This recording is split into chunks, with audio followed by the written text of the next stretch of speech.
always be thankful for everything that you have received. And God bless for the both of you. Nagbabadya ang hangin na nakapalipot sa'kin. Tila merong payawatig, ako'y nananapig. Di naman napilitan, kusa na lang naramdaman ang di inaasahang papunglay ng kalawakan. DJ at Kat, ang sabi ng verse 21 ng chapter 5 ng Epeso, pasakop kayo sa isa't isa, tanda ng inyong paggalang kay Kristo.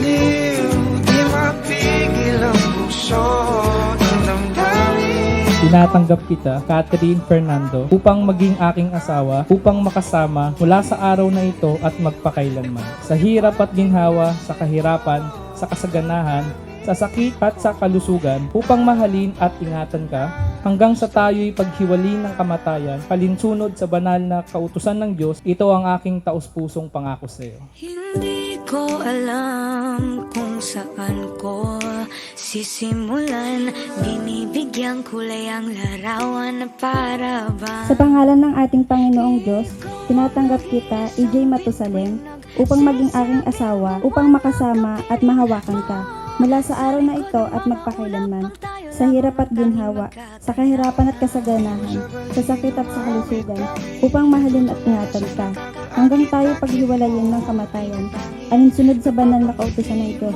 Ito ang taus-pusong pangako sa iyo. Giliw, di mapigil ang bukso, ang damdamin ko, mukhang mapapaamin mo, amin mo. Giliw, nagpapaiwating na sa'yo, ang damdamin kong napagkanta na gusto kita. Kaya kung halimbawa si Kat, dumating yung panahon na siya ay medyo dumadaan sa problema o pagsubok ng buhay, hindi mo siya dapat patulan. Bagkos, mahalin, unawain, pagpasensyahan, pagtiisan.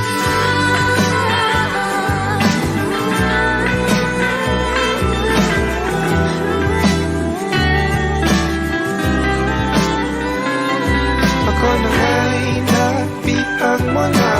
Nagpapasalamat ako sa asawa ko. Simula nung nag-live-in kami, hanggang ngayon na may anak na kami, ang dami naming problema na pinagdaanan at pagsubok. Pero hindi yun naging rason para maghiwalay kami. Bagkus yun pa yung naging rason kung bakit nandito kami ngayon sa harap ninyo. Yun lang, mahal na mahal kita. Pinapangako ko sa'yo na magsasama tayo hanggang kamatayan. Giliw na pagtanto na gusto kita.